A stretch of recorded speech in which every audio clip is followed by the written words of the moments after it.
bon, je vous laisse digérer tranquillement le fait que vos ancêtres n'étaient pas gaulois, mais il y a encore plus grave. Il y a encore plus grave. Ah, le temps passe vite. Oh là là. C'est que tous les pharaons qu'on vous a appris à l'école étaient également noirs, jusqu'à très très tard en fait. Toute la civilisation pharaonique, donc là on est en moins 2700, 2570, c'est le roi de la 3e dynastie, donc voilà. On voit ici de profil, donc il y a des caractéristiques morphologiques, bon j'ai pas le temps de rentrer dans les détails, et vous remarquez que son nez est complètement éclaté. Voilà, donc ça c'est son gouverneur, c'est celui qui a battu la fameuse pyramide de Saqqara, moins 2600 avant Jésus-Christ. Donc on voit également qu'il a le nez cassé et une coiffe tout à fait occidentale. Donc ça c'est 2700 également avant Jésus-Christ. Ça c'est le dernier souverain de la 3e dynastie. Donc on voit un profil également typiquement européen que vous pouvez voir évidemment. C'est assez flagrant avec une coiffe tout à fait alsacienne, donc typique justement du sud de l'Égypte. Donc voilà, vous remarquez qu'il a également le nez cassé. Hein. Voilà, ça enfin c'est un petit peu plus tard. Donc c'est Ramsès III, c'est le plus connu qu'on vous présente souvent à l'école, mais on vous présente pas cette version-là hein, à l'école. Hein. On vous le montre sur un hiéroglyphe. Donc également un profil tout à fait négroïde, comme on dit, et à qui on a également cassé le nez. Par contre, ce qui est marrant, c'est que j'ai mis la source de Wikipédia, parce que Wikipédia, malgré qu'ils utilisent un langage, comme vous pouvez le voir, extrêmement évolué, hein, l'analyse génétique montre que Ramsès III est l'homme E, probablement père et fils, et qu'ils appartiennent tous deux à l'aplogroupe du chromosome YE1B1A13, et que l'on trouve principalement en Afrique subsaharienne. Voilà. Vous avez bien mélangé le tout. Mais bon, il est d'Afrique noire. Hein, mais il ne faut pas le dire comme ça. Donc voilà. Donc là, on est quand même en 1186 hein, avant Jésus-Christ. Donc là, c'est les Égyptiens tels qu'ils se représentent. C'est également dans la tombe de Ramsès III que vous pouvez visiter en allant dans la vallée des rois. Donc 1200 avant Jésus-Christ montre que les Égyptiens... voilà, ça c'est l'Égyptien, ça veut dire Égyptien, et qui se représente comme ça ici. Hop. Voilà, l'Égyptien vu par lui-même, donc voilà, ça c'est 1200 avant Jésus-Christ. Donc imaginez un petit peu.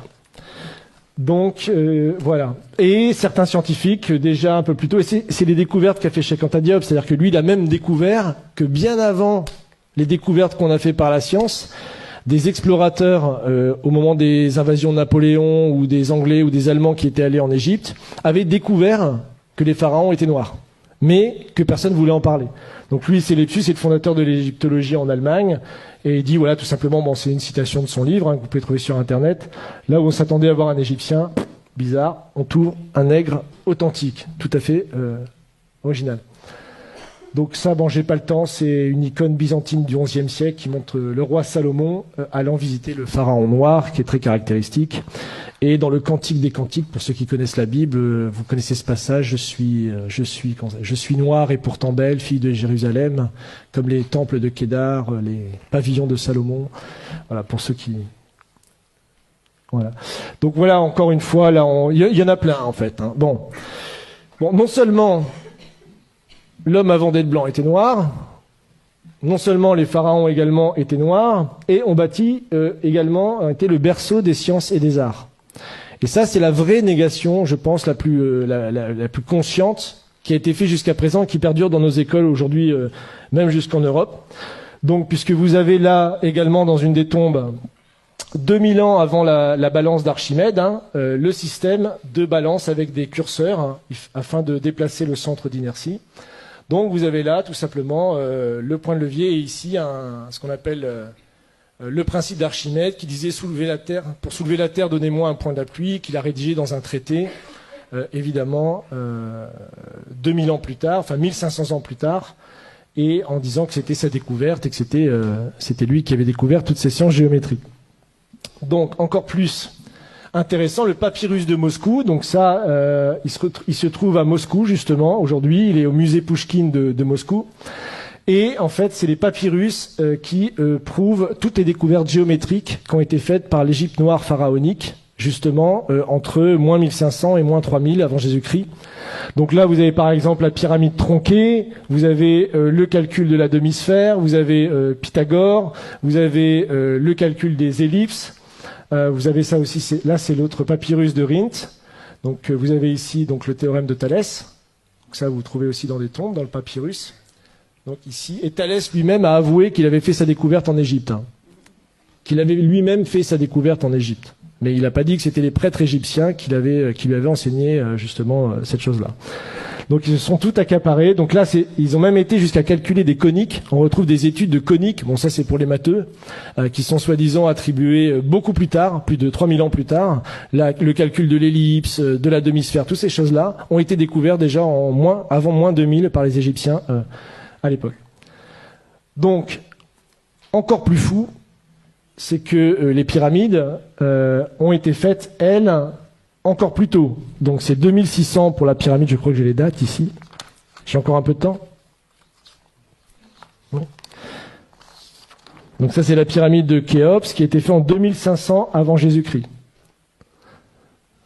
Donc qui nécessite des niveaux de science extrêmement aboutis, puisque la base de la pyramide est horizontale à 20 mm près. Vous imaginez déjà les calculs qu'il fallait faire.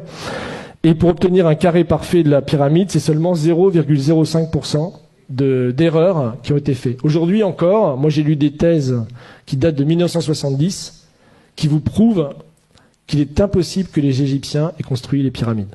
Il y a des thèses qui sont écrites là-dessus jusque dans les années 70. J'ai même une citation là, qui est sur un site de vulgarisation scientifique. Ils ont des dizaines de milliers d'abonnés. C'est vraiment une chaîne YouTube et tout ça qui est très bien. Et vous pouvez dire que, sachant que les mathématiques, la géométrie et autres sciences nécessaires à de tels résultats n'existaient pas dans l'Égypte ancienne, en tout cas pas sous une forme élaborée, Pythagore évidemment ne naîtra que 1000 ans plus tard, comment les Égyptiens sont-ils parvenus à un tel degré de perfection? Pas de révélation évidemment dans ce site, mais rassurez-vous, les égyptologues continuent de chercher. Donc ça, c'est publié en 2015. Vous imaginez. Donc ça, c'est pour vous montrer les dates justement des grands découvreurs qu'on apprend à l'école. Donc le théorème de Pythagore, Thalès, le théorème de Thalès, évidemment, puis d'autres scientifiques qui ont travaillé sur les coniques ou Archimède. Donc voilà. Enfin, pour finir, ça c'est une image peinte du Sphinx à l'époque de Napoléon par quelqu'un qui s'appelle Vivant Denon, et donc qui est assez caractéristique, comme vous pouvez le voir, de la race négroïde des Égyptiens. Donc ça, c'était publié à l'époque, et lui-même disait, je vous cite, « Je n'eus que le temps d'observer le Sphinx, qui mérite d'être dessiné avec le soin le plus scrupuleux, et qui ne l'a jamais été de cette manière. Quoique ses proportions soient colossales, les contours qui en sont conservés sont aussi souples que purs. L'expression de la tête est douce, gracieuse et tranquille. Le caractère en est africain, mais la bouche dont les lèvres sont épaisses a une mollesse dans le mouvement et une finesse d'exécution vraiment admirable. C'est de la chair et de la vie. Quant au caractère de leur figure humaine, n'empruntant rien des autres nations, ils ont copié leur propre nature, qui était plus gracieuse que belle. En tout le caractère africain, dont le nègre à la charge est peut-être le principe. » Donc ça, le Sphinx, je vous rappelle, c'est en même temps que les pyramides, c'est 2600 avant Jésus-Christ. C'est d'ailleurs jusque la basilique Saint-Pierre de Rome, je crois que c'est plus grand que la basilique Saint-Pierre de Rome encore aujourd'hui, et c'est encore aujourd'hui la plus grande sculpture réalisée sur un seul bloc, 2600 ans avant Jésus-Christ. Donc c'est encore une prouesse scientifique qu'on ne sait pas expliquer aujourd'hui. Donc voilà, et pour finir, puisque le temps presse, ça c'est un proche également de Napoléon, donc qui a été avec lui dans les voyages en Égypte, et qui fait cette citation sur laquelle je terminerai pour vous laisser réfléchir à tout ce que je viens de vous dire. Donc il parle justement des Égyptiens. Tous ont le visage bouffi, l'œil gonflé, le nez écrasé, la lèvre grosse, en un mot un vrai visage de mulâtre. J'étais tenté de l'attribuer au climat lorsqu'ayant été visiter le Sphinx, son aspect me donna le mot de l'énigme. En voyant cette tête caractéristique du nègre dans tous ses traits, je me rappelais ce passage remarquable d'Hérodote où il dit « Pour moi, j'estime que les Colches sont une colonie des Égyptiens, parce que comme eux, ils ont la peau noire et les cheveux crépus. » C'est-à-dire que les anciens Égyptiens étaient de vrais nègres. Mais en revenant à l'Égypte, le fait qu'elle rend à l'histoire offre bien des réflexions à la philosophie.